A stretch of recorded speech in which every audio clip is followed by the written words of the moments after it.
ya maisha yako na kwa ajili ya maisha yangu. Pengine unapita mahali pagumu, lakini ugumu unaopitia, vita ulivyo navyo, wala havijamfanya Mungu akusahau. Mungu hajakusahau. Anasema nimekuchora kwenye vitanga vya mikono yangu.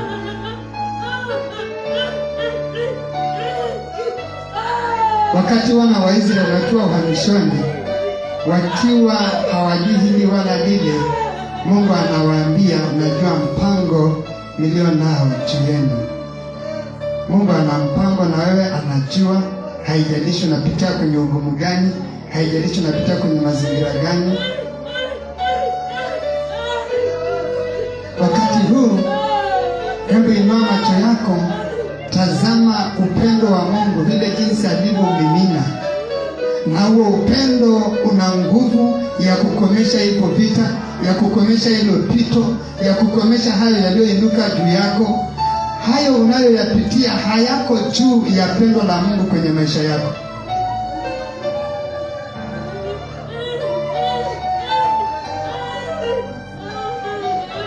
Baba, katika jina la Yesu, ninasimama mahali hapa, Bwana, kuachilia nguvu ya pendo lako kwenye maisha ya mtoto wako, kwenye maisha ya mwana wako huyu, katika jina la Yesu Kristo wa Nazareti. Pendo lako lenye nguvu, pendo lako lenye uweza, pendo lako ambalo Bwana hakuna chochote chenye kuweza kupima uweza wa pendo lako na nguvu ya pendo lako, wala hakuna lugha inayoweza kuelezea. Hata malaika wenyewe wanashangaa vile jinsi ambavyo umemimina pendo, umeachilia pendo lako kwa ajili ya mwanadamu. Rapoko sekete vibarando. Na achilia hilo pendo sahihi katika jina la Yesu Kristo, katika jina la Yesu Kristo. Hilo pendo lako Bwana likaachilie amani, likaachilie furaha, likaachilie haki ndani ya maisha ya mwana wako huyo, ndani ya maisha ya mtoto wako huyo, katika jina la Yesu, katika jina la Yesu. Acha malaika wako wapite sahihi, acha nguvu zako zipite sahihi, acha nguvu ya pendo lako ipite sahihi, na kuachilia amani, na kuachilia shwari kuu katika jina la Yesu Kristo, katika jina la Yesu Kristo. Pendo la Mungu linapita, nguvu ya pendo la Mungu linapita, kuachilia shwari kuu, kuachilia shwari kuu. Nami natamka shwari kuu katika jina la Yesu Kristo. Haijalishi hata kama uko Babeli. Mungu aliwaambia wana wa Israeli, ingawa mko Babeli, lakini anawaambia ya kwamba amani yangu itakuwa pamoja nami, amani yangu itakuwa pamoja nasi, katika jina la Yesu. Aliachilia hiyo amani, na hiyo amani ikawa pamoja nao. Walistawi wakafanikiwa wakiwa Babeli, katika jina la Yesu. Maana hiyo amani yake, maana pendo la Mungu liliachilia furaha, liliachilia amani, liliachilia haki, hata katika nchi ya ugenini, hata katika ile hali ambayo ilikuwa ni ngumu. Amani ya Mungu ilikuwa juu ya ile hali ngumu, katika jina la Yesu. Inaiachilia hiyo amani ya Bwana katika jina la Yesu, ikainuke juu ya kila hali, juu ya kila pito, juu ya kila vita, katika jina la Yesu Kristo wa Nazareti, mwana wa Mungu hai, katika jina la Yesu Kristo wa Nazareti, mwana wa Mungu hai. Asante Mwokozi, asante Bwana wa hai, katika jina la Yesu Kristo wa Nazareti, mwana wa Mungu hai. Asante Bwana wa hai.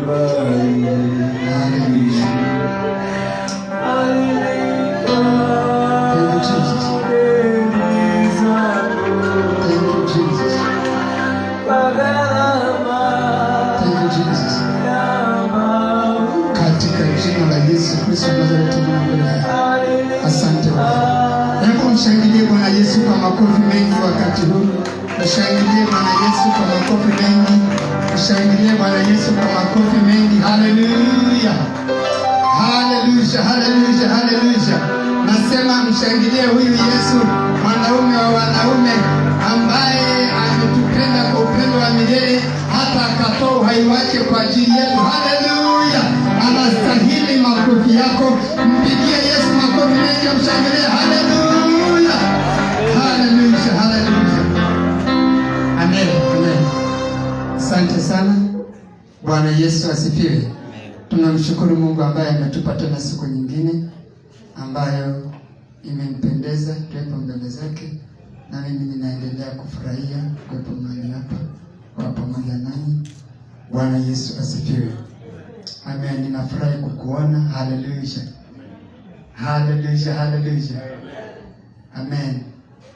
Ninamshukuru Mungu kwa ajili ya nafasi hii ambayo amenipa, lakini pia ninashukuru uongozi wa kanisa na wewe pia ambaye umekuwa sababu ya ufalme huu na huduma hii mahali hapa. Bwana Yesu asifiwe. Jumapili iliyopita tulijifunza kwa habari ya mpango wa Mungu juu ya maisha yetu, na mimi nataka niendelee. Tutaweza kumaliza kwa leo, lakini bila shaka kwa neema ya Mungu tutapata nafasi nyingine ya kuweza kumalizia. Lakini kichwa cha somo kinasema fahamu mpango wa Mungu juu ya maisha yako, au Mungu ana mpango juu yako. Niliruhusu kila mmoja kuandika vile ambavyo unasikia, vile ambavyo unaelewa, lakini pamoja na hiyo, lakini mwisho wa siku ni kwamba Mungu anataka tujue ya kwamba ana mpango na maisha yetu, ndio maana ametuweka hai. Bwana Yesu asifiwe. Haleluya. Haleluya. Fahamu mpango wa Mungu juu ya maisha yako, na tukawa na maandiko ya msingi ambayo tunasimama nayo. Nami natamani leo nikimbie kidogo ili tuweze kusogea, ili tuweze kufika mahali pazuri ambapo tutaweza kuelewa na kupata uelewa mpana utakao tusaidia kudumu katika maombi, kutafuta mpango wa Mungu juu ya maisha yetu. Kama nakumbuka Jumapili iliyopita kwenye maombi nilikwambia ya kwamba si swala ambalo unaweza ukaomba mara moja ukapata. Mungu anaposema ninajua, maana yake ni kwamba, kwa maneno mengine nilikwambia ya kwamba anasema njoo nikwambie. Haleluya. Mungu anaposema ninajua mpango, ninajua mawazo ninayowazia, ninajua, maana yake ni kwamba anasema njoo nikwambie. Maana yake anataka akutengenezee shauku na kiu ya wewe kutaka kumkaribia ili akwambie. Bwana Yesu asifiwe. Lakini wakati alipokuwa anawaambia wana wa Israeli vile, wana wa Israeli walikuwa katika mazingira magumu. Ni kana kwamba walikuwa wanafikiri ya kwamba Mungu amewasahau, Mungu amewaacha, Mungu hana mpango nao tena. Maana walikuwa uhamishoni. Walimkorofisha Mungu kule Yerusalemu ambapo Mungu alikusudia wakae. Walipomkorofisha Mungu, Mungu akaachilia yasio yapasa ya wapate. Mungu akaachilia yakawakuta yaliyowakuta. Nebukadneza akaingia pale akawavuruga, akawapeleka watu uhamishoni. Watu uhamishoni wanajiuliza, hawalewi, wakafikiri kwamba Mungu amewaacha, Mungu amewasahau, Mungu hana mpango nao tena. Wakiwa katika hali hiyo, Mungu anamtumia Yeremia, anawaambia nina mpango, najua mawazo ninayo wawazia. Yeremia 29:11 neno la Mungu linasema. Yeremia 29:11. Alafu ninaomba pia nipate wasomaji tusome maandiko. Yeremia 29:11 anasema hivi, maana nayajua mawazo ninayo wawazia ninyi, asema Bwana, ni mawazo ya amani wala sio ya mabaya, kuwapa ninyi tumaini katika siku zenu za mwisho. Lakini Isaya 55:8-9. Isaya 55:8-9. Isaya 55:8-9. Kama ukipata tafadhali nisomee haraka ili twende na muda. Isaya 55:8-9. Karibu. Amen.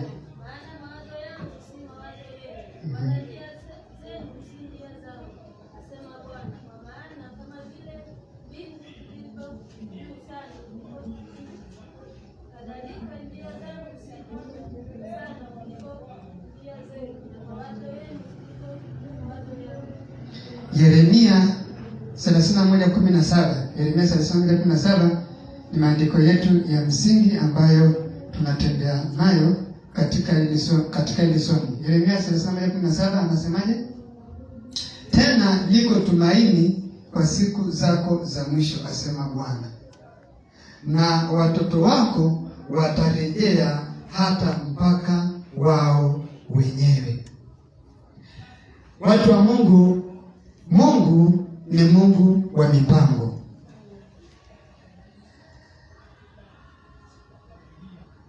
Mwanadamu kuwa na uwezo wa kupanga, yaani wewe kuwa na uwezo wa kupanga mambo au kuwa na mpango, huo tu wenyewe ni udhihirisho ya kwamba Mungu ni Mungu wa mipango, kwa sababu mwanadamu asili yake ni Mungu. Kwa hiyo huo uwezo wa mwanadamu kupanga, una mipango ambayo umepanga, kuna kitu ambacho umepanga kwamba umepanga na umeweka mikakati ya kukifikia. Huo uwezo wa kupanga ni ishara au ni udhihirisho ya kwamba Mungu ni Mungu wa mipango na asili yake iko ndani ya mwanadamu. Ndio maana mwanadamu anapanga, anaweza akapanga. Bwana Yesu asifiwe. Nikasema hivi, mpango ni mkakati wenye nia ya kutimiza ama kufanikisha jambo fulani. Na tunaposema mkakati, maanake ni kwamba kuna mambo umepangilia kuyatekeleza ndani ya muda kwa kiwango fulani, labda mwezi wa kwanza, mwezi wa pili, au labda baada ya miezi mitatu hivyo. Kuna mambo umepangilia kuyafanya kidogo kidogo mpaka ufikie kile ambacho umekusudia kukifikia.